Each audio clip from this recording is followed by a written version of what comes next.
Buenas noches, ¿me escuchan?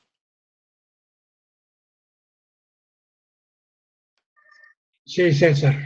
Sí, escuchamos. Sí, buenas noches, perfecto, gracias.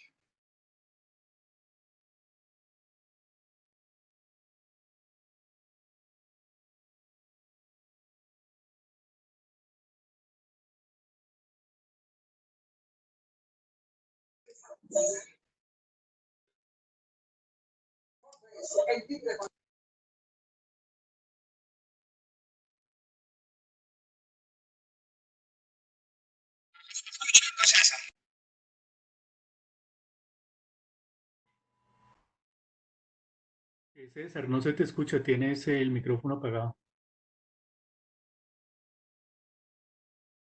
¿Ya se me escucha? ¿Aló? Buenas noches. Ya.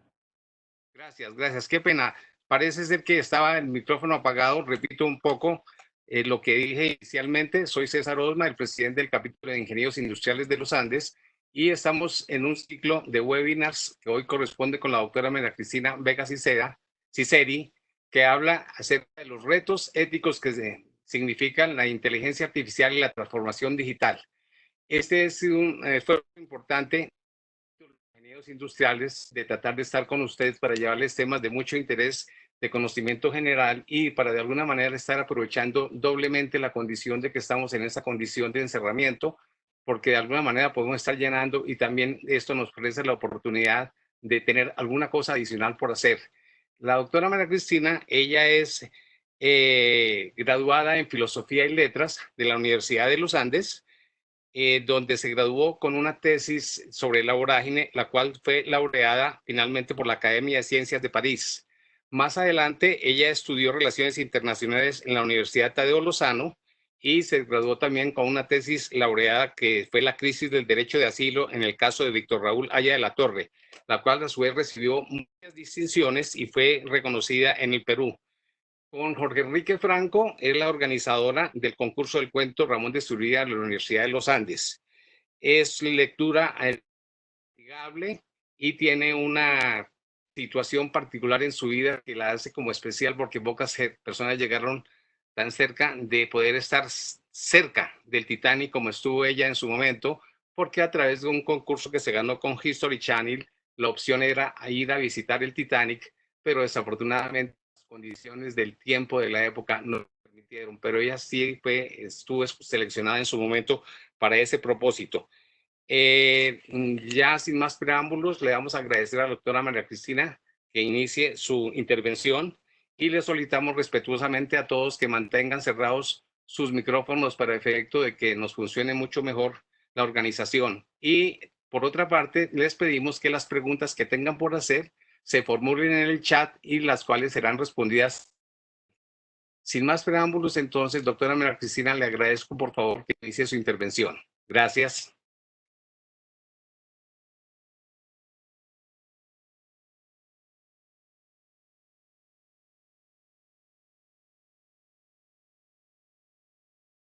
No sé qué pasó. María Cristina.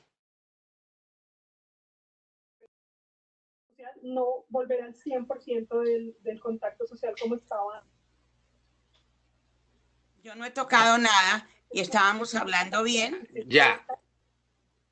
Algo pasó. Bueno. Estoy escuchando, María Cristina. Ya, por favor, sigue. Perfecto. Bueno, les estaba diciendo pues que para mí es muy satisfactorio y estoy encantada de poder participar con todos ustedes. Para César, buenas noches para todos los participantes. También me encanta poder compartir algunas reflexiones acerca de la ética. Quiero recordarles que no voy a dar aquí de ninguna manera reglas precisas sobre la ética, porque en primer lugar, una disciplina de carácter humanística que tiene, por supuesto, la intervención humana y no hay reglas precisas, a pesar de que la ética es rector de la actividad humana. Yo quiero comentarles entonces que por qué en este momento sentimos que la ética está, digamos, aflojando y es consecuencia de lo siguiente, la aparición de los aparatos de comunicación y en especial la radio y el teléfono cambiaron la actitud de las personas hacia el manejo de la información y la correspondiente interpretación de la misma. En efecto, cada persona, cuando ya tuvo forma de escuchar las noticias en la radio, por ejemplo, entonces comprendía a su modo lo que estaba escuchando y se hacía de eso pues una noción en su pensamiento.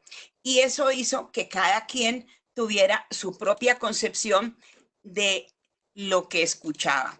Al mismo tiempo, en el siglo XX, pues, ocurrieron tantos eventos, ocurrieron tantas tragedias, guerras, etcétera, que por la inmediatez de la comunicación, cada quien fue tomando su bando, de tal manera que cada quien se aferraba a apoyar, digamos, en sentimientos, por lo menos cuando no estaba participando dentro, por ejemplo, de las filas de una guerra, pero entonces las personas se ponían del lado de uno u otro bando y eso hizo que cada quien en un momento dado lo que veía que hiciera su bando era permitido y aceptado dentro de esa concepción. Entonces, eso hizo que cada quien tuviera su propio concepto de lo que es bueno o malo. No, ya no había una conducta rectora, como lo había anteriormente, pues los sacerdotes desde el púlpito, los diferentes... Dime, ¿se perdió? No, te están... ¿Sí se está escuchando bien? Ah, bueno. Entonces, en esta forma fue muy fácil que cada quien entienda que... Mierda, yo si no lo escucho bien. No estás escuchando.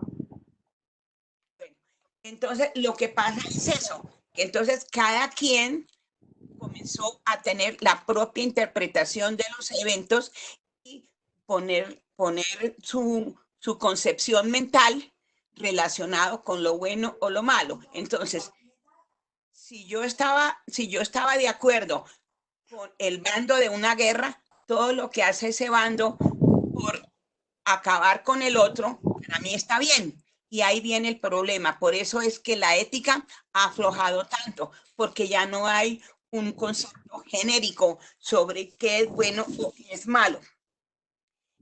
Por favor, Karen, ¿me pasa al siguiente cuadrito? Karen. Bueno, entonces, antes de avanzar, pues es importante, o mejor dicho, eso es parte digamos, del conversatorio, hay que aclarar los términos. ¿Cuál es la diferencia entre ética y moral? La ética, por supuesto, que es la reiteración de actos que tienen carácter moral, pero la ética es el supremo bien y es en todas partes del mundo es igual. 340. ¿Aló? Bueno, y la moral, en cambio, la rigen las costumbres. Pasemos al siguiente cuadro, por favor, Karen.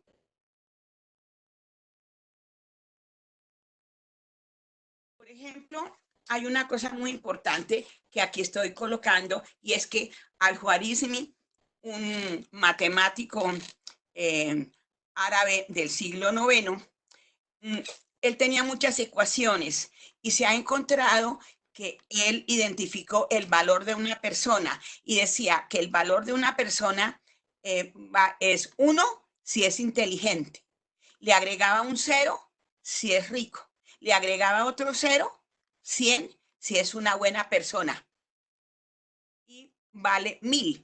Pero si no tiene ética, le quita todos los ceros y vale 0. O sea, una persona sin ética vale 0 para Al-Khwarizmi y eso lo dijo en el siglo IX.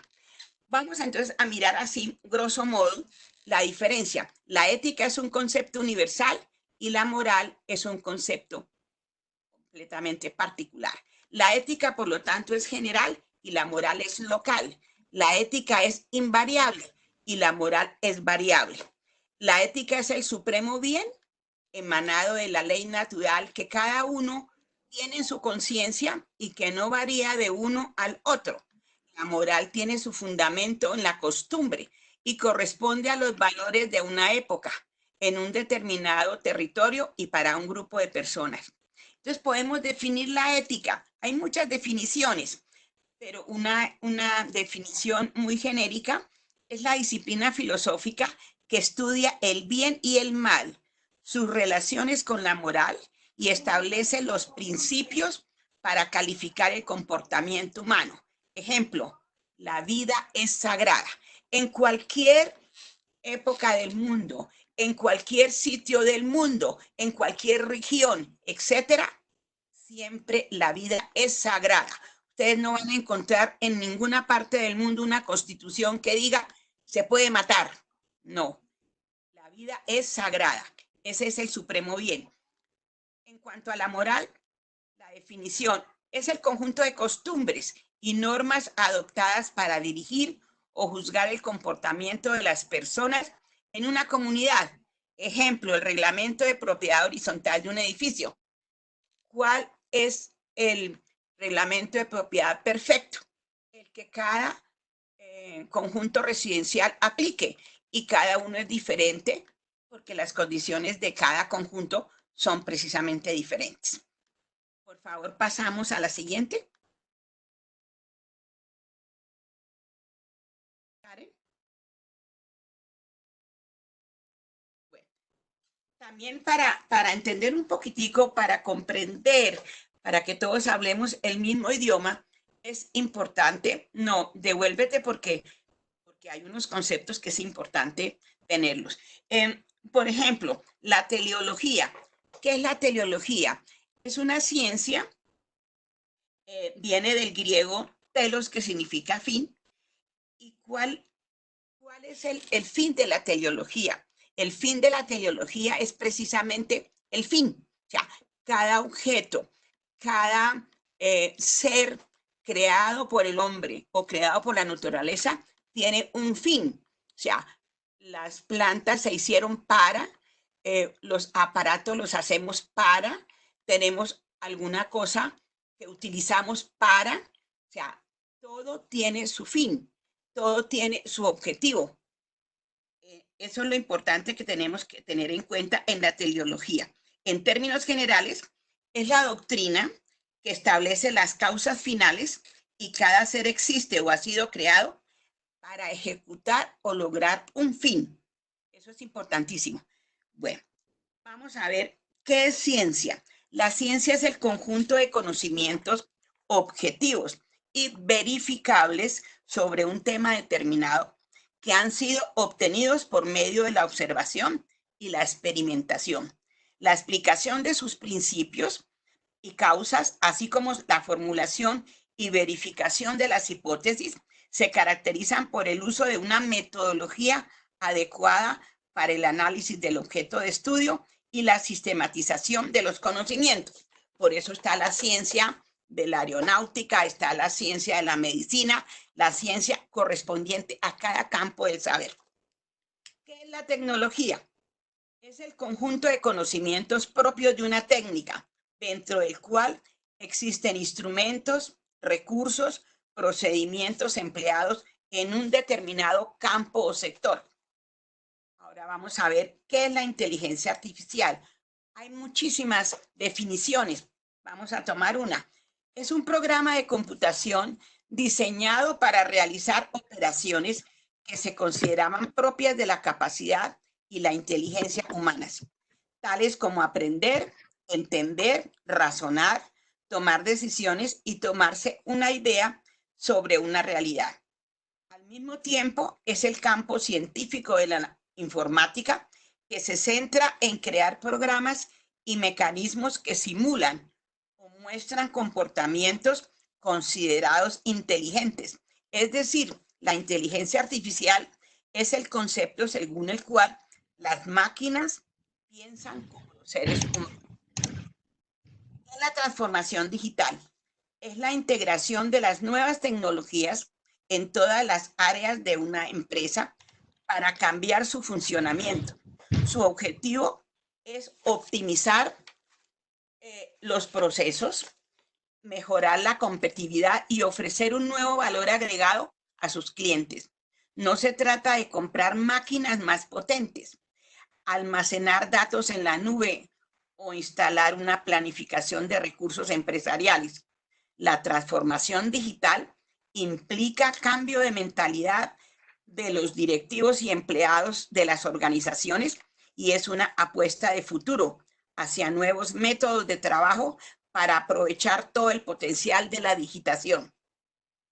Luego de aclarar estos supuestos, veremos episodios históricos en los cuales se han presentado dilemas de carácter ético, porque toda innovación trae consigo ventajas y desventajas, mejoras e incomodidades. Vamos a ver entonces una relación de eventos históricos que nos dejaron como enseñanza que no se siguieron las pautas que se pudieran haber seguido para evitar mayores conflictos. Y vamos a comenzar, por ejemplo, con el Titanic en 1912. Fue el primer artefacto creado por el hombre al cual se le incorporó todos los avances tecnológicos y científicos que se habían logrado hasta entonces. La mayor falta fueron las comunicaciones, radio en clave Morse, SOS, bengala de colores, las coordenadas del trayecto y los avisos que indicaban peligro de hielo. ¿Cuál fue el dilema? El dilema fue que a pesar de que todo se dio para que la travesía del transatlántico fuera correcta, no se aceptaron, digamos, los avisos de la tecnología en comunicaciones, porque la soberbia del hombre no le interesaba atenderla. Le interesaba era pasar lo más rápido posible el Atlántico, no importaba a toda costa. O sea, el hombre pasó por encima de la tecnología de entonces y por eso el Titanic se fue al fondo del mar. Eso es en realidad una enseñanza dramática y muy dolorosa que ocurrió prácticamente al comenzar el siglo XX. Tenemos otro caso supremamente importante que fue el automóvil Ford Modelo T. Fue un vehículo producido por la Ford Motor Company en 1908.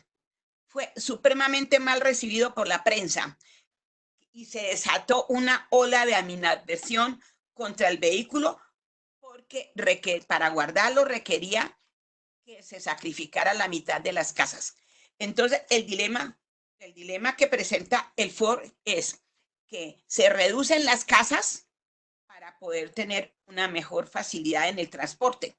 O sea, ahí nos está mostrando claramente que la nueva tecnología, que fue tener un vehículo, nos hizo reducir las casas. Me estoy refiriendo a unas casas genéricas, no las casas de los magnates. Bueno, tercero, otra cosa, los gases venenosos en la Primera Guerra Mundial. Durante 1915 y 1917 aparecieron el gas lacrimógeno, los gases incapacitantes como el gas mostaza y agentes letales como el fosgeno. Fue una importante innovación militar con la cual el ejército que lo usara tenía ventaja sobre los demás. ¿Cuál fue el dilema? Para los alemanes era ético matar el mayor número de personas con el menor esfuerzo por medio del gas. Entonces, los alemanes lo aceptaron como natural. Obviamente que el otro bando no lo aceptaba y ahí viene a entenderse perfectamente el dilema que les había comentado anteriormente. O sea, para unos es válido y para los otros no es válido. Eso significa que se está haciendo una interpretación de la ética, porque de todas formas matar no es sano, no es ético. Matar va contra la ley natural, contra el jus naturalis. Creo que ahí dentro de los presentes hay algunos abogados y saben muy bien de lo que estoy hablando. El jus naturalis, precisamente en el jus naturalis se fundamenta la ética y en este caso no se está siguiendo el respeto por la vida, porque con tal de acabar la mayor cantidad de gente posible, se utilizó los gases en las trincheras. El radar es un invento maravilloso, pero fue un invento indudablemente de la época de la guerra y fue el secreto mejor guardado que tuvo Churchill para ganar la Segunda Guerra Mundial. ¿Cuál es el dilema con el radar? Que gracias al radar, los aviones que salían de Alemania para atacar a Inglaterra a partir de 1936, entonces ya, dime, ¿algo pasó?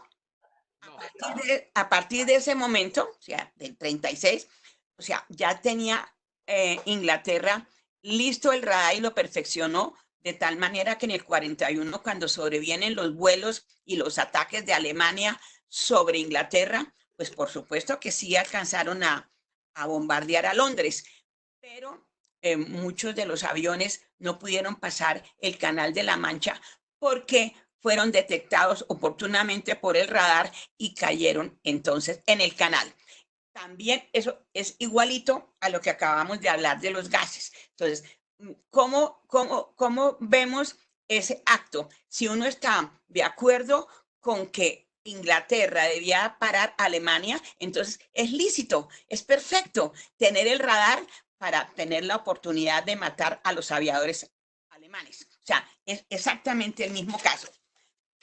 Tenemos el siguiente, que es el ataque a Pearl Harbor, que es un ataque espantoso. Es una ofensiva militar sorpresiva por parte de la Armada Imperial Japonesa contra la base naval de los Estados Unidos en Pearl Harbor, Oahu, el 7 de diciembre de 1941.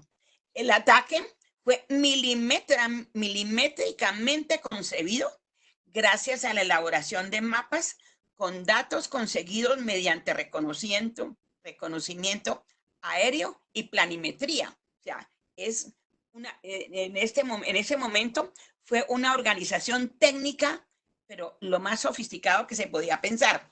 Entonces, la tecnología hizo posible realizar el ataque y, por supuesto, para los alemanes eran válidos, porque eso era una forma de adelantarse, de mostrar superioridad sobre los Estados Unidos. Entonces, fue válido para los japoneses, pero no válido para los del otro bando, que era Estados Unidos.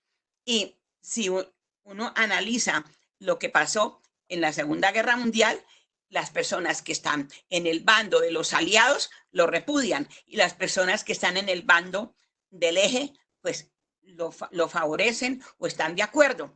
Ahí viene el dilema. Ahí está separada precisamente el concepto de la ética. No hay uniformidad. En ese caso, la ética no es universal porque se está adaptando a las circunstancias del gusto o la predisposición de las personas que admiraban a uno u otro bando. La bomba atómica. La bomba atómica hoy en día, si la analizamos a la luz de la ética, pues fue en realidad un genocidio espantoso. La primera bomba del 6 de agosto de 1945 y la del 9 a los 3 días siguientes también espantosas, terribles. En ese momento, para la gente, pues produjo en las personas que estaban a favor de los aliados, produjo júbilo, que murieran en un momento dado, primero 200,000 personas y después otras 80,000 más en fracciones de segundos. También es el mismo caso, o sea, estamos llenos de eventos que fueron sucediéndose durante el siglo XX y perfectamente ahí estamos viendo cómo la técnica, cómo los adelantos científicos favorecieron un genocidio y no lo repudiamos todos, porque sencillamente unos tenían inclinaciones hacia un bando o hacia el otro. El escándalo de Watergate y la renuncia del presidente Richard Nixon. Ahí no se trata, el dilema ahí no se trata en realidad de que estuviéramos de acuerdo o no de acuerdo con que Richard Nixon renunciara y todo el problema que se presentó en los Estados Unidos. Esa parte no entra la ética. Ahí lo que hay que notar, una cosa muy importante, es que el escándalo surgió porque al robarse los documentos de las oficinas del complejo Watergate de Washington, que era la sede del comité del Partido Demócrata, y debido a eso el Congreso inició una investigación y la investigación dio como resultado que gracias a un pequeño trozo de cinta pegante, o sea, se utilizó una cinta pegante para ponerla en el picaporte y que pudieran entrar los ladrones de los documentos. Entonces, fíjese que una cinta pegante que estaba, su fin era pues ayudar para pegar papeles, pegar documentos, servir como en una ayuda en un escritorio, sirvió para un fin como fue un robo y como fue alterar pues las comunicaciones y fastidiar a los demócratas. O sea, ahí hay que ver el dilema, es que un trozo de cinta pegante sirvió para iniciar un acto de espionaje. La cinta pegante no tiene la culpa del espionaje, pero la cinta pegante fue la que propició que personas utilizaran la cinta para un acto ilegal. Ese es el punto que hay que destacar. Luego viene otro tipo de eventos del siglo XX, pues hay que pasar por muchos otros que los dejamos de lado, pero viene la Guerra del Golfo. La Guerra del Golfo, que fue el ataque milimétricamente concebido el 2 de agosto de 1990. Fue un conflicto bélico librado por una fuerza de coalición autorizada por las Naciones Unidas contra Irak, compuesta por 34 países y liderada por Estados Unidos y Arabia Saudí contra Irak en respuesta a su invasión y anexión del estado del Kuwait. Lo sorprendente es que Arabia Saudí estaba tan emocionado de poderle mandar un misil a Irak que pidió que de los 5 aviones que se pasaron por encima de Irak, él quería lanzar el primer misil y eso fue transmitido por televisión. Eso es algo inaudito, que precisamente el inicio de una guerra haya sido transmitido por televisión y muchísima gente aplaudió ese acto de mandar misiles contra un pueblo. De todas formas, hubiera tenido razón o no razón, de todas formas, había otras formas para atacar a Hussein, para derrocarlo, ponerle medidas económicas, etcétera, etcétera, pero no sacrificar un pueblo simplemente por mostrar fuerza, solidez frente a un Estado menor, porque 34 países contra uno, pues obviamente que fue un acto atroz y lo más doloroso es que la Organización de Naciones Unidas lo haya legitimado. Eso es lo absurdo, que eso no ha debido ocurrir. De ahí en adelante vienen otra serie de actos totalmente censurables. Primero, el ahorcamiento de Hussein el 30 de diciembre del 2008. El asesinato de Osama Bin Laden el 2 de mayo del 2011 y el asesinato de Muammar el-Gaddafi en octubre del 2011, señalados de terrorismo internacional. Todos fueron muertos por los servicios de seguridad internacional de Estados Unidos.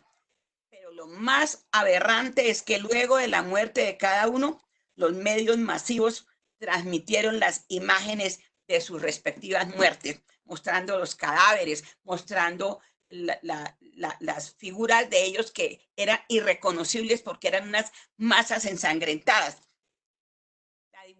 Pregunto yo, ¿la divulgación de esas imágenes daban legitimidad a los 3 asesinatos? O sea, fueron asesinatos, hayan sido quien hayan sido, de todas formas, ellos merecían un trato justo por medio de un juicio. No era atacarlos, porque además fueron atacados cuando no estaban en guerra, sino fue una persecución como si fueran animales. Eso es la parte inicua en donde podemos apreciar que la ética ahí no se tiene en cuenta, porque sencillamente se acabó con la vida de 3 seres humanos, malos o no malos, eso no importa, pero la vida es sagrada. Desde ese punto de vista es que es aberrante el hecho de que se haya utilizado los medios masivos para mostrar cuál era el propósito, amedrentar a los terroristas. Así no se amedrenta a la gente. Hay otras formas y hoy en día los mismos psicólogos saben que es más fácil una forma de conciliar y no mostrar prepotencia frente al enemigo. Hay otra cosa muy importante, que es que a partir del 4 de octubre de 2008, el australiano ecuatoriano Julian Assange creó Wikileaks como una organización mediática internacional sin ánimo de lucro que, preservando el anonimato de sus fuentes, publicaba en un sitio web informes anónimos, documentos filtrados con contenido sensible de interés público. En junio de 2012 fue arrestado por violación, cargo que después fue retirado, pero lo tuvieron durante mucho tiempo. Él pidió el asilo en Londres, no pudo salir. Hoy en día dicen que murió. De todas formas, fue una persecución violenta. Ahí hubo una violación de la ética desde 2 puntos de vista. En primer lugar, él decía que no podía entregar sus fuentes. Y en segundo lugar, Estados Unidos decía que estaba utilizando esa información en su contra. Entonces, ni el uno ni el otro, ninguno de los dos bandos tenía la razón, pero cada quien utilizó la ética a su modo. Estados Unidos lo arrestó porque estaba atacándole su sistema y él decía que podía sacar lo que quería porque era periodista y como periodista podía hacer lo que quisiera. Tampoco es así, o sea, ahí es doblemente la ética ha sido violada. O sea, ejercer como periodista valida la intromisión en archivos secretos y personales. Entonces, ahí, ¿qué pasaría con la intimidad de todos nosotros? A todos nos pueden, en realidad, hurgar en nuestra vida simplemente porque hay un periodista que la está investigando. Eso no es ético. Claro que hoy en día, pues, hay otras formas con la cual hoy no podemos decir que tenemos intimidad, pero eso es parte del avance que hay de la tecnología y la ciencia, pero eso no significa que en el ínterin de cada uno sepa cuándo tiene que respetar las condiciones de los demás, porque uno debe respetar a los demás. Luego entro a la ética y la inteligencia artificial. La ética de la inteligencia artificial es una rama de la ética cuyo objeto es regular la actividad de los robots o cualquier otro ente inteligente. No todos los robots son inteligencia artificial. La posibilidad de crear máquinas pensantes plantea una serie de cuestiones éticas que abarcan diferentes puntos, como que las máquinas no lastimen a los seres humanos o seres vivos en general. Lo mismo habría que pensar en el estatus moral propio de la máquina. O sea, la máquina de todas formas es un instrumento, es un ser, no será humano, pero así como los animales también tienen sus derechos, las máquinas creadas por el hombre deben tener sus propios derechos, deben tener un código con el cual se rijan. Ahí hay que aplicarle de alguna manera la ética y es lo que todavía no se ha podido hacer. En los Estados Unidos, precisamente hace más de 4 años, hay una comisión que está estudiando qué se le va a aplicar a los instrumentos creados por el hombre mediante la inteligencia artificial y cómo se les va a aplicar la ética a esos seres, porque esos seres naturalmente han sido creados tienen todos un fin. ¿Y qué pasa si esas máquinas no producen el fin como lo ha pensado el hombre y se les sustraen al fin inicial que hayan tenido? Ese es el dilema que presenta la inteligencia artificial en este caso. Se conoce como roboética la preocupación por el comportamiento moral de los seres humanos al diseñar, construir, usar y tratar los seres de inteligencia artificial y la ética de las máquinas o preocupación por el comportamiento moral de los agentes morales artificiales. En inglés, eso tiene una sigla que es AMA, y esa es la que está estudiando cómo lograr compaginar la ética humana aplicada a las máquinas, porque también, vuelvo y repito, las máquinas requieren de una forma de establecerle su conducta, de analizarla, de poder saber qué tipo de ética se les aplica a las máquinas. Teóricos y pensadores se encuentran preocupados por el desarrollo de conciencia en la inteligencia artificial. Aunque no se han enfocado en lo importante, se debe entender que desarrollar conciencia en los robots no es lo mismo que darles funciones para realizar acciones contraproducentes. O sea, una máquina está diseñada para hacer algo, pero la máquina puede sufrir un shock, un problema de conexión, un problema de baja de batería, etcétera, que la hace funcionar en forma errática.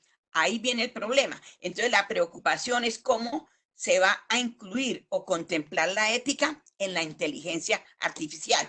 Por ejemplo, un robot programado para producir clips de papel, ¿qué hace? A toda costa podría llevar a buscar el control del mundo para conseguir los recursos hasta cumplir su propósito. En realidad, el sistema del robot no está programado para actuar con éticas complejas o básicos, sino llevar a cabo su función. Si al robot le dicen, haga tal cosa, lo hace, lo sigue haciendo, lo sigue haciendo, hasta que su propio mecanismo deja de hacerlo. Pero el robot no puede por sí mismo decir, ya produje tal cosa lo suficiente. No está pensado para eso. Ahí tiene que entrar, de alguna manera, la labor o la indicación del ser humano, y ahí es donde viene el dilema ético. ¿Cómo se aplica la ética del ser humano al robot para que el robot haga lo que quiere el ser humano, pero dentro de sus condiciones y que no se salga del control del ser humano? En términos generales, el nuevo milenio demanda una ética actualizada, funcional, dinámica y, por supuesto, universal en todos los aspectos. ¿Cuáles son los derechos del robot? Se refiere a las obligaciones morales de la persona hacia sus máquinas, de forma similar a los derechos humanos o los derechos de los animales. El derecho de los robots sería entonces el derecho a existir y llevar a cabo su propia misión. Cada robot, acuérdense lo que les hablaba de la teleología, tiene un fin. Entonces, cada robot debe hacer aquello para la cual fue diseñado. Si no lo hace, está afectando la ética del robot. Y, por supuesto, de alguna manera afecta la ética de quien lo creó porque le está fallando. Es decir, su misión sería servir a los humanos, similar a los derechos humanos ante la sociedad. Esa sería la pregunta. Entre estos derechos de los robots se podía incluir el derecho a la vida y la libertad, libertad de pensamiento y expresión e igualdad ante la ley. O sea, si un robot no satisface a su creador, la pregunta es, ¿el creador tiene derecho a eliminarlo, como aplastarlo porque es una máquina? O sea, si es una máquina, si es un instrumento que ha sido creado por el hombre, pues ha debido tener un fin. Y entonces el hombre tampoco tiene el derecho para destruirlo porque haya sido su propia construcción. Esta temática es la que está examinando el Instituto para el Futuro por el Departamento de Comercio e Industria de los Estados Unidos, y no se han podido poner de acuerdo porque sencillamente no se puede, no se han podido poner de acuerdo. Ahora, los procesos de robotización o aplicación de tecnologías, se cree, es un dilema general, se cree que va a extinguir muchos puestos de trabajo. Aunque se hable de reubicación, el desempeño en nuevas tecnologías requiere habilidades personales y especialización para el desempeño en los nuevos trabajos que genera la tecnología y la inteligencia artificial. El dilema sería el siguiente. Las empresas de hoy están en realidad adoptando la inteligencia artificial en detrimento de su propio personal, sabiendo que las personas mayores no pueden adaptarse a las nuevas tecnologías. O sea, ahí ese es el dilema. Sí se acepta la inteligencia artificial a pesar de que va a desmejorar o va a afectar la vida de las personas mayores, que incluso en determinadas circunstancias y en determinadas empresas son las personas que tienen la mayor sabiduría, porque su experiencia, porque su forma de ser, porque el trabajo que han realizado durante 20, 30 y 40 y más años les sirve para colaborar en la empresa. Sin embargo, porque no se adaptan a manejar los aparatos que se activan por inteligencia artificial, los tienen que sacar. La pregunta es, ¿eso es ético? ¿La industria actual está tratando de solucionar ese problema? O sea, ahí es donde tenemos que reflexionar. O sea, ahí, en ese caso, es un dilema que no se ha podido todavía solucionar, porque inclusive muchas de las personas mayores les da vergüenza porque no pueden responder ante la agilidad del avance en conocimiento tecnológico y científico, porque en realidad hoy no es que el conocimiento sea demasiado avanzado, sino que es muy rápido. O sea, cualquier innovación en tecnología tiene una validez prácticamente de un año, porque el siguiente descubrimiento ya lo elimina y avanza mucho más. Entonces es muy difícil que unas personas que no están acostumbradas a la rapidez de la sistematización puedan ponerse al día y siempre van a quedar rezagados. Entonces, ese es el gran dilema. Otro gran dilema es, hoy en día, pues en este momento que estamos como en un stand-by, pero no podemos negar que estamos ante una posibilidad de guerra, porque todos los países que tengan ciertas potencialidades viven mostrándose los dientes. La pregunta es, en el campo militar, ¿es válido el uso de los robots? O sea, eso es importantísimo. Otra cosa, los drones vuelan sin restricciones, de acuerdo con la voluntad de quien lo utilice. Cónyuges celosos, espionaje industrial, intimidación, violación de la intimidad, etc. ¿Cómo se aplica la ética en los drones? Si en este momento el dron ya cada día está más pequeño y ya se puede llevar prácticamente en una cartera. Cada quien saca su dron. ¿Quién controla los drones? ¿Cómo podemos saber que los drones no están afectando nuestra vida particular? ¿Cómo podemos evitar que un dron nos esté hurgando nuestra vida, nos esté dañando una circunstancia, un evento, una relación de familia, de industria, de empresa, etcétera? Los drones en este momento están igual que los pájaros, completamente libres, porque no hay ninguna reglamentación en ese campo. Y en este momento todavía no se ve que alguien esté pensando directamente en la responsabilidad de los drones, por más de que nosotros los veamos que son muy apropiados para que puedan llegar a sitios donde difícilmente llega el ser humano con una escalera o por otros medios donde no cabe un helicóptero, el dron sí cabe, etcétera. De todas formas, no hay claridad sobre el uso de los drones y eso es algo que es indispensable, pensar en cómo se va a reglamentar el uso del dron. ¿Quién lo puede utilizar? ¿Quién no? ¿Y por qué? Los autos inteligentes. El auto inteligente Tesla cuida el medio ambiente, se maneja solo, tiene sensores activos que trabajan en conjunto con el GPS y los mapas digitales de alta resolución. Detectan otros vehículos y obstáculos a distancia. Posee un piloto automático moderno y práctico que garantiza el máximo desempeño. La inteligencia artificial del vehículo puede manipular la dirección, cambiar de carril, gestionar la velocidad como si fuese el mismo conductor. Tiene un control digital de frenos, motores y dirección que ayuda a evitar choques y desviaciones. No envejece porque el software del piloto automático se actualiza constantemente para llevar siempre la última actualización. El dilema: ¿qué pasa si alguien toma un auto de esta naturaleza y lo programa para realizar un asalto? ¿Quién responde si el carro en cierta medida es totalmente autónoma? ¿Y cómo se sabe quién lo programó a la hora de la verdad? O sea, ahí la ética, se está saltando la ética. Ahí no hay ética en un carro como el carro Tesla, porque sencillamente es totalmente autónomo. Y una persona puede ir como pasajero, pero en el trayecto puede alterar el curso y puede ocasionar alguna cosa que vaya contra la ley.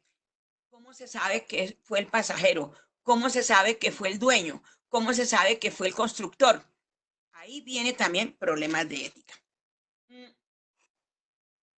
Quiero mencionar a Kevin Warwick, profesor de cibernética en la Universidad de Reading, que en realidad en este momento parece un personaje de ciencia ficción.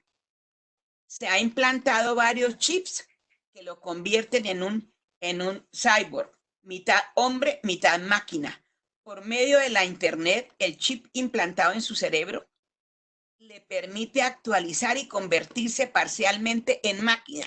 Él mismo explica la forma como se cultivan neuronas en un laboratorio para después utilizarlas para controlar los robots. Y explica que los chips implantados en el cerebro pueden mover a voluntad los músculos del cuerpo humano. Dentro de poco tendremos robots con cerebros creados con neuronas humanas que tengan el mismo tipo de habilidades que los cerebros humanos. De tal manera que viene el dilema. ¿Los robots deberán tener entonces los mismos derechos que los humanos? Esa es la última pregunta relacionada con los dilemas que estoy presentando. De tal manera que, en principio, las reflexiones que quería compartir con ustedes he terminado. Con muchísimo gusto, si tienen alguna cosa para preguntar, estoy atenta para responder.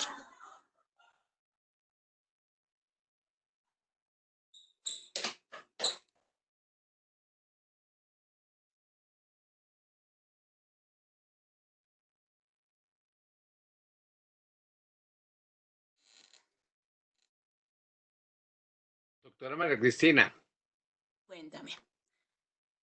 a través de su charla, pues hubo mucha referencia a situaciones bélicas. Hablamos de los gases venenosos, hablamos del radar, hablamos de ataque a Pearl Harbor, la bomba atómica, la guerra del Golfo, los temas relativos a Gaddafi o a Bin Laden. O sea, estuvo muy centrado el tema en relación con temas bélicos. ¿Tiene esa alguna connotación especial frente a la presentación del tema? ¿O es una situación que podemos pensar que fue por un sesgo en la presentación, pero que es una cosa que está totalmente generalizada? En realidad no es exactamente que haya sido un sesgo. Lo que pasa es que, como dije al comienzo, los eventos del siglo XX, el siglo XX tiene que mencionarse como un siglo brillante, maravilloso en tecnología, en ciencia. No hay ningún siglo de toda la historia de la humanidad tan brillante como el siglo XX, porque los descubrimientos y los alcances fueron maravillosos, pero al mismo tiempo es el siglo donde aparecieron las mayores monstruosidades, los genocidios, las guerras fueron inclementes. Y esa persistencia de mostrar la rivalidad en todos los campos y llevado a guerras, lo que hizo precisamente que la ética se fuera perdiendo. Por eso, o no perdiendo, sino bajándole su rigor. Entonces, por eso insisto, o sea, como uno mira en realidad los periódicos de comienzo del siglo XX y todo es la guerra, la guerra, la guerra, la revolución, la enemistad, todo es con esa base. Entonces, a lo que les decía al comienzo, cada quien leía y entonces yo me pongo del lado de A, yo me pongo del lado de B. Entonces, yo avalo todo lo que haga A contra B y el otro avala todo lo que hace B contra A.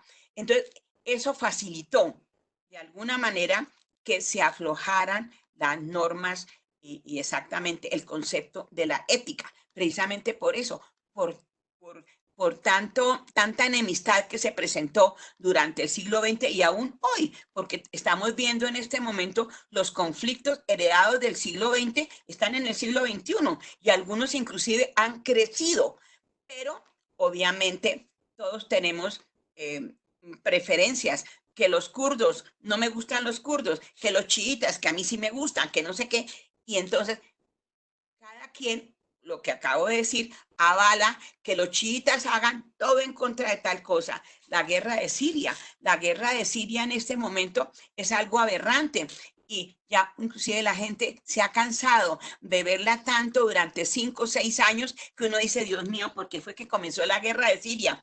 Ya nadie piensa en el hecho de que la guerra de Siria mueren niños, mueren personas inocentes, nada, sino cada quien está pensando, no, el problema del petróleo, las gemas, la situación geoestratégica, etcétera.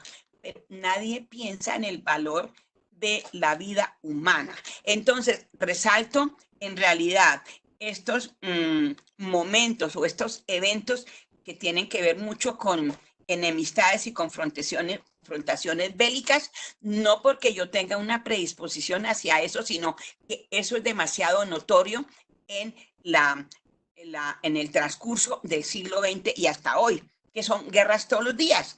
Inclusive, todavía no sabemos qué fue lo que pasó con las circunstancias por las cuales estamos encerrados. Algunos creen que fue un ataque de China. Si es un ataque de China, es una guerra. Entonces, seguimos en guerra y seguro que habrá la mitad de los habitantes del planeta prácticamente son chinos, pues el mundo está a favor de los chinos o en contra de los chinos. Y ahí viene otra vez el asunto de la dualidad frente a la ética.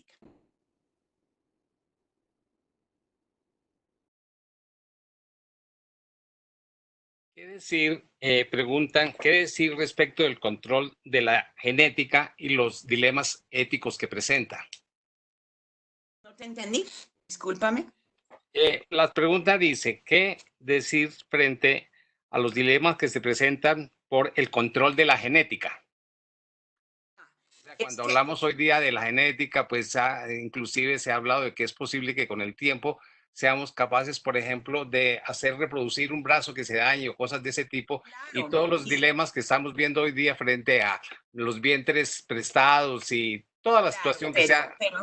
Sí, entiendo perfectamente la pregunta, pero la pregunta no tiene que ver con ética virtual, es una ética real, porque, por ejemplo, el alquiler de vientres o el préstamo de vientres es una cosa real, eso no se está haciendo por medios virtuales. O sea, una cosa es que efectivamente, digamos, se pueda convenir,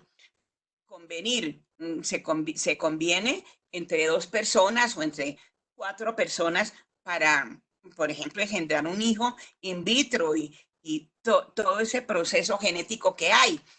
Pero en realidad eso es una ética totalmente concreta, no es virtual, no es como el caso de los drones, que no tiene,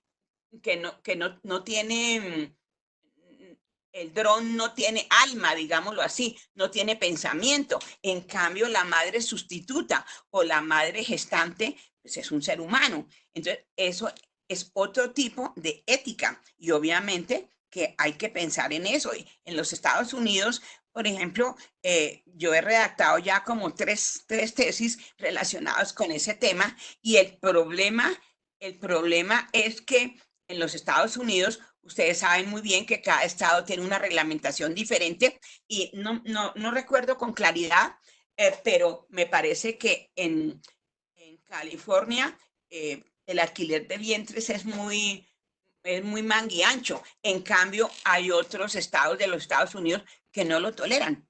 Entonces, precisamente porque unos son más cerrados que otros, son las comunidades, pero eso es una ética totalmente humana, no es una ética virtual. Aquí, ¿qué otra cosa me están diciendo? ¿Qué otra pregunta me hicieron? Alguien puso otra pregunta. Alguien pregunta dentro del mismo tema qué sucede frente a la pregunta anterior, pero considerando que el vientre sea artificial. Bueno, ahí habría tecnología, pero digamos, si el vientre lo logran formar igual que una matriz humana de verdad, pues sencillamente ese vientre pues corresponde a la persona a la que se le implanten. Y entonces ella es la que va a tener responsabilidad frente a ese vientre, porque eso sería lo mismo que ponerse un diente artificial o una mano artificial, sería exactamente lo mismo, ¿sí? Yo la manejo, es mi mano, es artificial, no es la natural, pero es mi mano, ¿sí?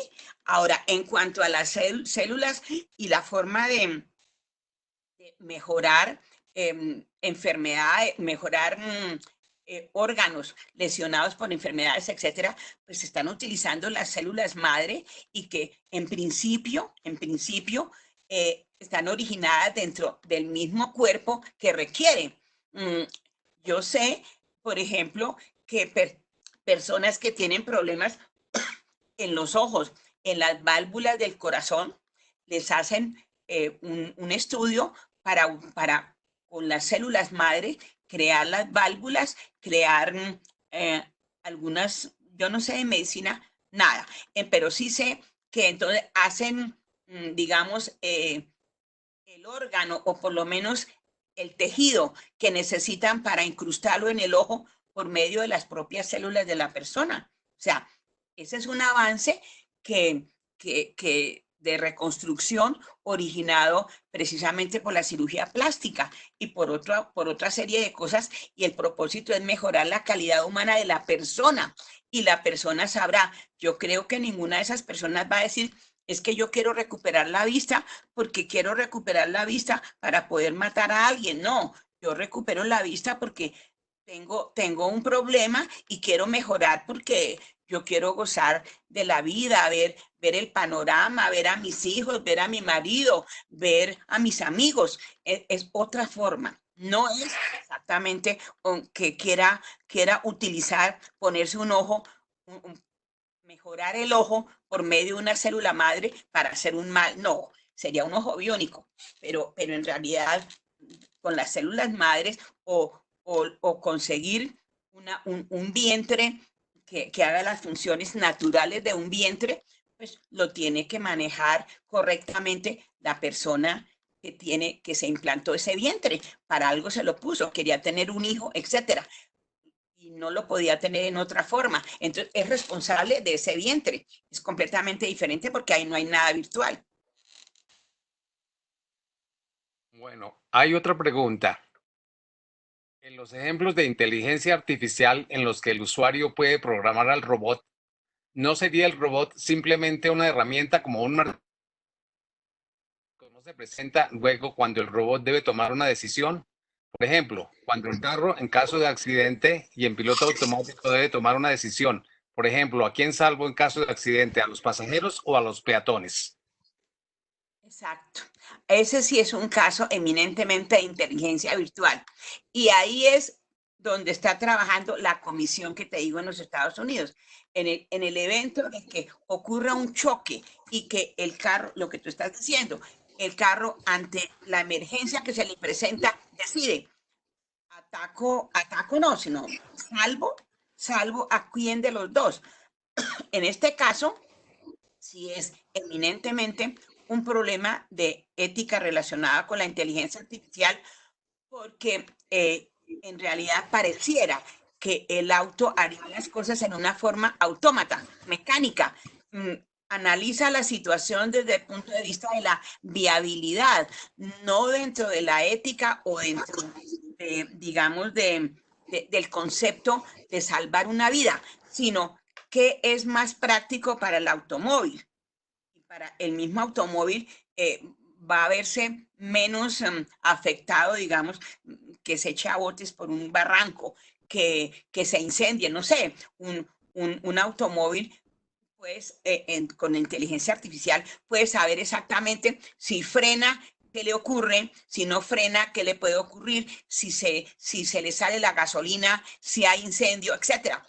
Puede hacer una cantidad de consideraciones mecánicas, no pensantes, sino mecánicas, que ni siquiera el cerebro humano alcanza a captarlas. Entonces, ahí sí sería exactamente el dilema de la inteligencia artificial, porque va a decir una persona, pero ¿por qué no salvo al niño? ¿Pero por qué no salvo al anciano? ¿Pero por qué no salvo a la mujer? ¿Por qué tal cosa? Ahí sí viene un dilema clásico de inteligencia artificial relacionado con el automóvil. Ya, hoy se habló.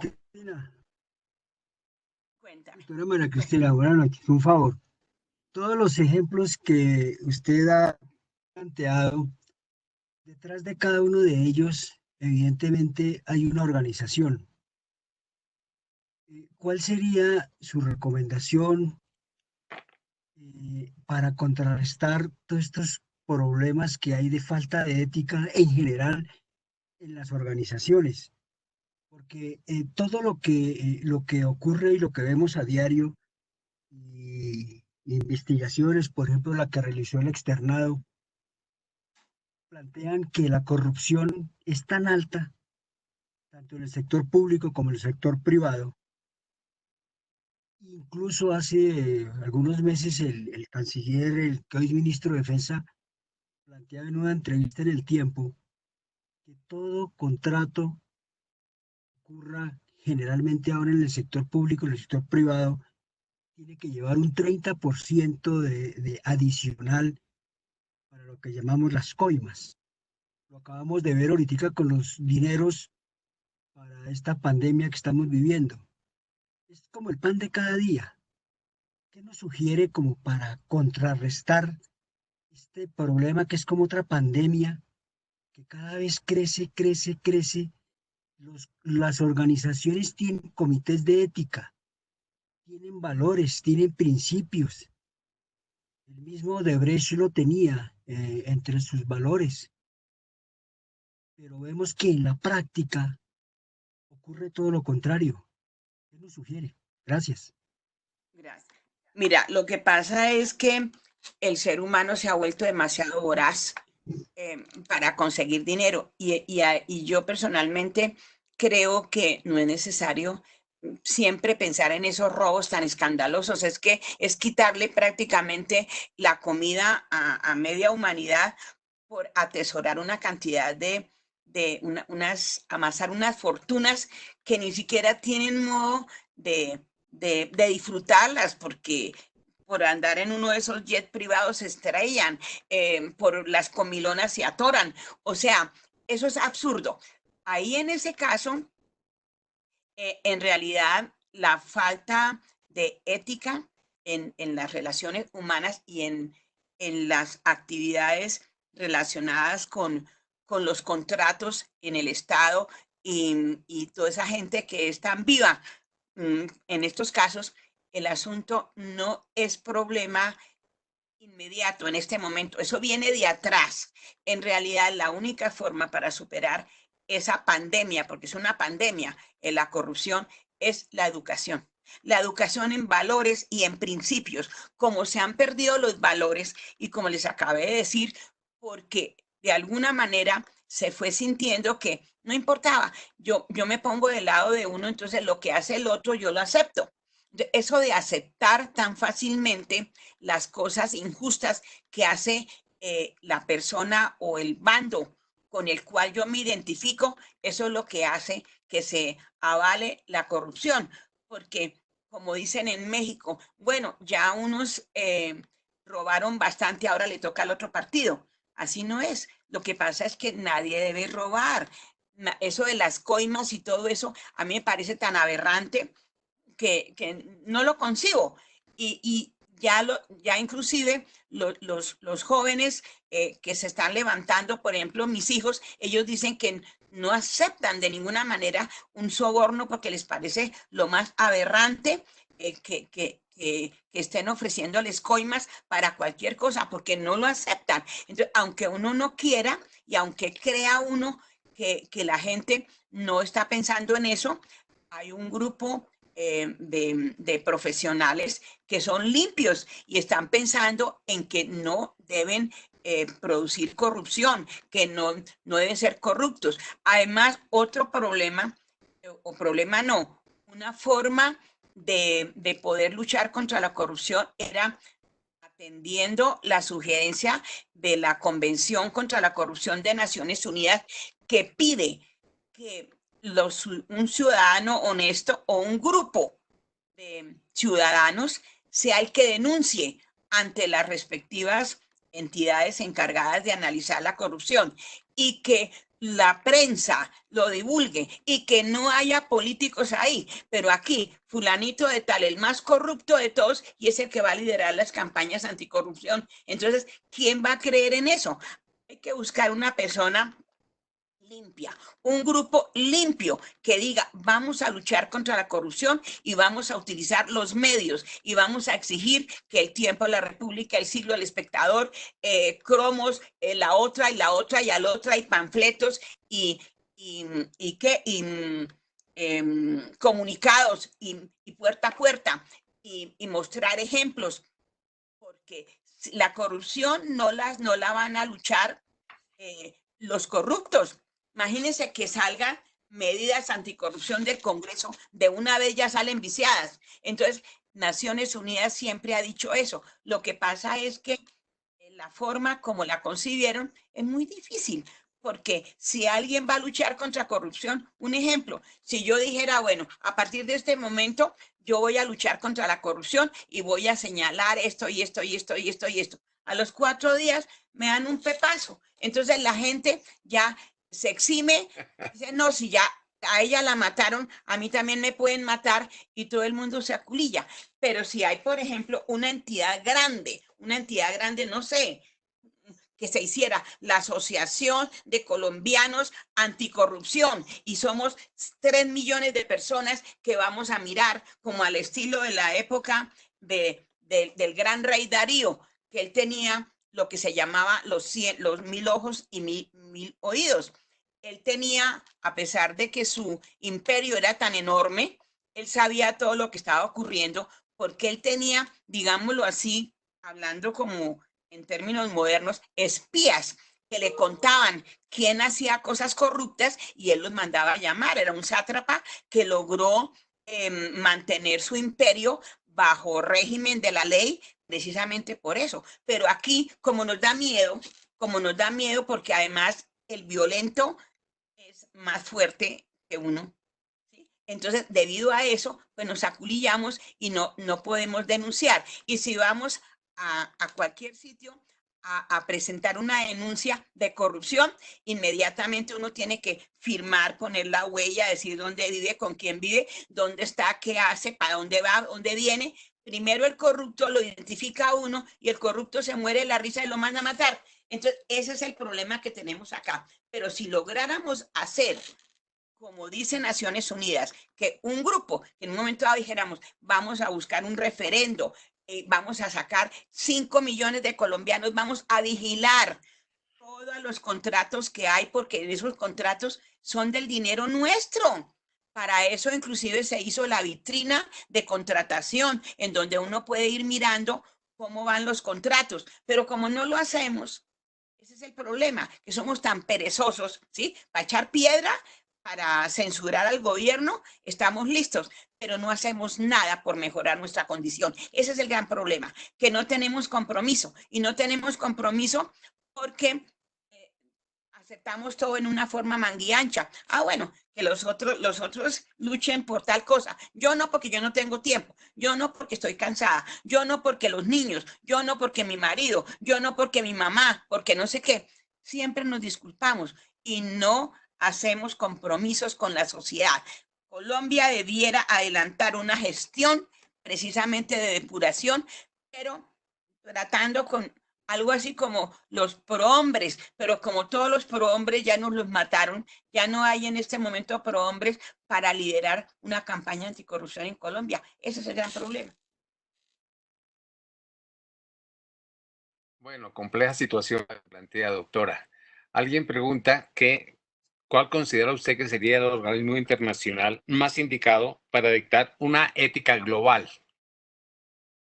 Pues el organismo para dictar la ética global precisamente sería esa convención anticorrupción que hace ya como más de 10 años firmó las Naciones Unidas. Y más o menos esa es la que ha tratado, por lo menos, de denunciar. Fue la que cobijó de alguna manera los delitos de Odebrecht y más o menos se está sacando pues todas las bestialidades y todos los sobornos y todas el sistema corrupto de Odebrecht en los 12 países donde ha tenido contratos. Eso se está haciendo más o menos a la luz de la Convención Anticorrupción. Pero de todas formas, Naciones Unidas últimamente se ha mostrado como un organismo endeble, muy débil, y no da unas orientaciones precisas que las debiera hacer, porque es un ente universal y podría hacerlo. Sin embargo, también dentro del Consejo de Seguridad, dentro de los mismos asambleístas, pues ahí hay corruptos. Entonces, desde que una entidad quiera hacer una lucha anticorrupción, pero sale del grupo donde hay corruptos, ¿cómo se puede confiar en ella? Es muy difícil, pero yo sí estoy convencida de que Naciones Unidas debiera liderar la anticorrupción del mundo, porque si la corrupción se disminuye, si la corrupción se elimina, habrá paz, habrá tranquilidad, habrá riqueza, habrá paz entre las naciones, solidaridad, muchísimas cosas habrá. Pero la corrupción es lo que no permite que podamos vivir en paz. Ese es el gran problema. Alguien hace una anotación al respecto. Dice que tocaría que los miembros del organismo anticorrupción fueran robots. Pues sería hasta bueno, pero entonces ahí tendríamos que las personas que creen el robot, ¿sí? le entreguen unas funciones específicas y que de ninguna manera los puedan alterar, porque si el robot está con su función de detectar la corrupción y aplicar los correctivos para que la corrupción no se dé, pero entonces, por ejemplo, la persona que haya creado esos robots le dan plata, no es que la plata corrompe todo, le dan plata para que altere el robot, entonces el robot va a comenzar a no ver las cosas bien, a hacerse el de la vista gorda, a que no entiende las cosas. Y ahí viene el problema. O sea, es que la corrupción es tan asquerosa, digámoslo así, que por el lado que se mire es perturbadora, hace ineficaz los sistemas eficaces, hace de personas inclusive que son honestas. ¿Qué pasa si la persona que maneja los robots lo llama a un corrupto y le dice, tengo su hija, tengo a su esposa, tengo a su hijo, tengo a su mamá? Si usted no varía la conducta del robot o las funciones del robot, le mato a su mamá, le mando un picadillo a su hija, pues obviamente la persona tiene que aflojar. Ese es el gran problema. Entonces le tocaría a los creadores de esos robots permanecer como en una bóveda, donde nadie sepa quién los está manejando. Sería una forma para poder hacer eso. Manejar robots en contra de la corrupción sí me parece que sería excelente, pero habría que pensar en lo que estoy diciendo. Doctora María Cristina, alguien pregunta, ¿qué opina de la visión de futuro de la serie Westworld que un sistema de inteligencia artificial manejaría la vida de las personas para evitar guerras. Bueno, ¿Qué pues comentario le merece? Bueno, pues yo creo que toda intención de evitar la guerra es valiosa, porque no solamente la guerra es un negocio, la guerra, mejor dicho, la mayoría de los países victoriosos, ellos quieren es el reparto de la reconstrucción de los países después de la guerra. O sea, la guerra indudablemente es un negocio, pero si se lograra evitar las guerras, que por ejemplo Naciones Unidas, que es un foro que fue creado para que en su seno se diriman las controversias, pues no habría guerras. Y si no hay guerras, pues no hay hambre. Y si no hay hambre, no hay pestes y la gente viviría más tranquila y habría muchísimas oportunidades de todo tipo. Pero el egoísmo del ser humano es terrible y por eso es que estamos como estamos. Y yo creo que esto que nos está pasando con la pandemia es el mismo universo que se está, no digo que vengando, pero está tomando en sus manos el control de la sociedad actual y la está encauzando a un momento de mayor tranquilidad, de mayor reflexión, de tender la mano al otro. Es que no volvimos a considerar al otro y por eso es que vivimos en guerra. Es que cuando es el día que uno no abre el periódico o cuando ve un noticiero en donde no están diciendo que en alguna parte hay algún ataque, hay algún conato de guerra. Sí me parece que debiera ser muy interesante que se lograra una paz universal, de alguna manera, así fuera por decreto, pero que no hubiera más guerras. No me ha tocado realmente ninguna guerra, pero le tengo pánico. Dice alguien, Además, por mi condición de que he dictado clases de historia, me ha tocado ver las cosas tan espantables que ha producido el ser humano contra el otro, y derivado de las guerras y de las rivalidades. dice alguien, el problema base no es la educación y la cultura de los países, porque en países nórdicos es relativamente bajo el índice de falta de ética. No debemos empezar por educar principios sólidos. Claro, yo siempre he dicho que la educación es la base para que podamos vivir en paz, pero hay que pensar en una cosa, hablar de los nórdicos, de los países nórdicos, pues como que no corresponde a la realidad de lo que ocurre, por ejemplo, en América Latina. Los países nuestros tienen un volumen de población inmensa. Suecia tiene 5 o 6 millones de personas, en Noruega 4,5. Obviamente esos países que tienen tan poca población, pues es mucho más fácil de manejarla. Los subsidios del Estado pueden cubrir una tercera parte de la población. Aquí ningún subsidio puede porque el volumen nuestro ya vamos por cerca de 50 millones de personas y además centrándonos también los de los países vecinos. Entonces tenemos demasiados problemas. Nosotros tenemos demasiados problemas porque somos demasiado. Entonces tendríamos que de alguna manera bajar, reducir el control, reducir no, aceptar el control natal para que no sigamos como conejos. Es que somos demasiados y no tenemos suficiente educación. Y en gran medida, es precisamente ese desaforo en la natalidad es consecuencia de la falta de educación. En un sueco no tiene sino un hijo.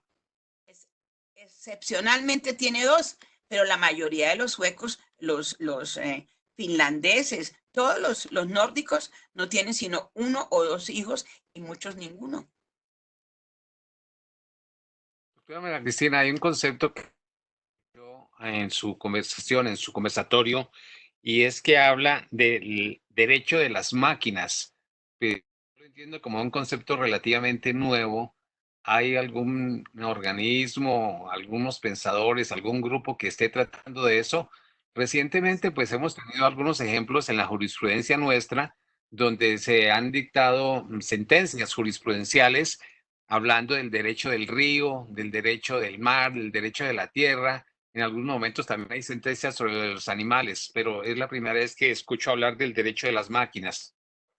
Sí, sí, César. Precisamente en los Estados Unidos, el Departamento de Comercio e Industria de los Estados Unidos abrió una comisión para el Instituto para el Futuro. Y en el Instituto para el Futuro es donde se está debatiendo que esas máquinas, si tú creas una máquina y la creas para tal cosa, ¿qué derecho tienes después para eliminar o destruir esa máquina porque no corresponde a los deseos tuyos?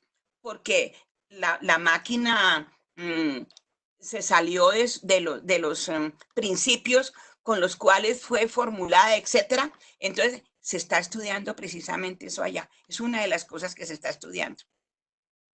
Eso no es novedad mía. Es que eso sencillamente lo encontré, que están estudiando porque sería más o menos como los derechos, lo que tú decías, así como hay un derecho para el río, un derecho para los demás. Ahora, también yo no es que sea fanática de la violencia, yo he sufrido mucho la violencia y quiero mencionar una cosa. En un momento dado, los saneamientos de las sociedades se han hecho por medio de revoluciones y las grandes transformaciones son ideas y revoluciones. Tenemos, por ejemplo, el caso de la Revolución Francesa y uno muy reciente, el caso de Singapur.